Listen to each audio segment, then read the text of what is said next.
পাখি বলল, আপনার আমার উপর রাগ করা যেমন ঠিক আছে, তেমনি আমারও আপনার উপর রাগ করা ঠিক আছে। তাই উপরি হিসাবে আমার উপর ঝাল মিটাইতে আপনি সব কিছু আমজাদ মিয়ারে বইলাও দিছিলেন। তারপর যেই মাইটটা সেদিন সে আমারে দিছে, আমি তো মইরাও যাইতে পারতাম না। এখন হিসাব অনুযায়ী আপনার অন্যায় বেশি। আমি চাইলে কিন্তু আপনার সেই অন্যায় শাস্তি এখন দিতে পারি না? কি শাস্তি? বড় না, ছোট শাস্তি। কি ছোট শাস্তি? আপনি আমার একখান উপকার করবেন। কি উপকার? মির্জা সাহেবের বউ লুৎফা বানুরে একটা খবর দিবেন। লুৎফা বানুরে? যেন আটকে উঠল খোদেজা। তার এখান খবর দিব? তারে খবর দিবেন কারণ তারে আমি আসল ঘটনা জানাইতে চাই। আসল ঘটনা জানাইতে চাস মানে? জানাইতে চাই মানে এই সব কিছু জানাইতে চাই। তোর কি মাথা খারাপ হয়েছে? তুই ময়েজ মির্জারে চেনোস? চিনি বলেই তো তার বউরে জানাইতে চাই। না চিনলে রাস্তাঘাটে গিয়া লোকরে জানাইতে চাইতাম।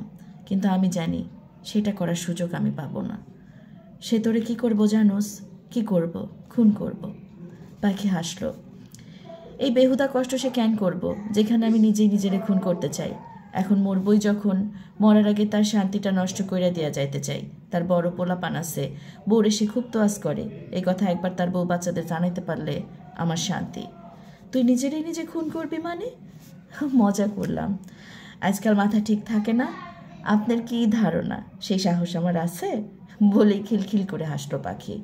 খোদেজা কথা বলল না, কিন্তু তার হঠাৎ মনে হলো পাখির ভেতরে কিছু একটা চলছে, ভয়ঙ্কর কিছু। এই সময় মেয়েদের এমনিতেই নানান মানসিক সংকটের মধ্য দিয়ে যেতে হয়, ফলে তারা ঠিকমতো চিন্তা করতে পারে না, সিদ্ধান্ত নিতে পারে না। সেখানে পাখির পরিস্থিতি তো আরও ভয়ঙ্কর। সুতরাং তার পক্ষে আলটপকা অবিবেচনাপ্রসূত কোনো কাজ করে ফেলা মোটেই অস্বাভাবিক কিছু নয়। এমনকি এতক্ষণ যে কথাবার্তা সে বলেছে তাও ঠিক স্বাভাবিক মনে হয়নি খোদেজার কাছে। তার কথাবার্তা, আচার আচরণ বেশ কিছুদিন ধরেই অসংলগ্নও মনে হচ্ছে। পাখি বলল, তাহলে আপনি বলতেছেন ওইরকম কিছু করা চাইবো না? না। তাহলে কি করব? এই বাচ্চা পেটে নিয়ে ঘুরবো, তারপর তার মা ডাক শুনে আল্লাদে কত কত হব। সে চিন্তা এখন না করলেও হইব। চিন্তা না করে তো থাকতে পারি না। সারাক্ষণ মাথায় নানান চিন্তা আসে। একবার মনে হয় পেট থেকে যদি মানুষের বাচ্চা বাইর না হয়, যদি কোনো একটা জন্তু জানোয়ার বাইর হয়, লম্বা শিং, 3খান পা, কপালের মাঝখানে 1খান চোখ, পশম ভর্তি শরীর, এসব কেমন কথা? আসলেই তো এসব কেমন কথা বলেই বিকট শব্দে শরীর দুলিয়ে হাসতে লাগলো পাখি। খোদেজা ভীত চোখে তাকিয়ে রইল। দীর্ঘ সময় পরও তার সেই হাসি থামল না, বরং উচ্চকিত হতে লাগলো।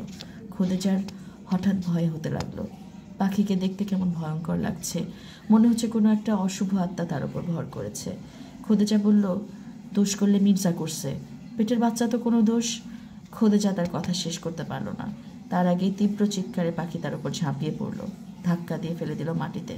তারপর হাতের কাছে থাকা কাচের বয়াম দিয়ে সমানে আঘাত করতে লাগলো তাকে।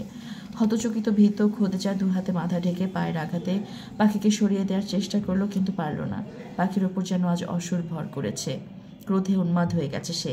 খোদেজাকে এই অবস্থা থেকে রক্ষা করলো আমজাদ। পাখি ততক্ষণে নিচ থেকেই নিস্তেজ হয়ে পড়েছে। বিছানায় লুটিয়ে পড়ে ফুঁপিয়ে ফুঁপিয়ে কাঁদছে সে। কিছুক্ষণ যেতে না যেতে অবশ্য আবার হাসতে শুরু করে। আমজাদকে দেখে সে বলল, আসছেন? এই দেখেন, আপনার পোলায় আমার পেটের মধ্যে নড়ে, হাত পা চড়ে। কথা কইতে চান? বলেই জোর করে আমজাদের হাত নিজের পেটের কাছে নিয়ে গেল পাখি। তারপর বলল, কদিন পর যখন আপনার পোলায় আপনার আব্বা বলে ডাক দিব, তখন আপনার কেমন লাগবো?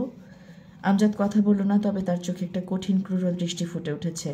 পাখি আমজাদের আরও কাছে এগিয়ে এলো।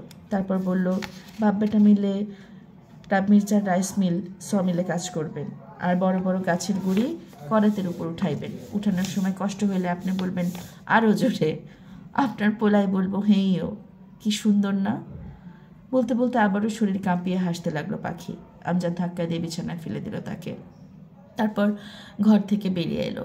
তার মাথা যেন আগুন ধরে গেছে। সে সজোরে লাথি বসালো ঘরের দাওয়ায়।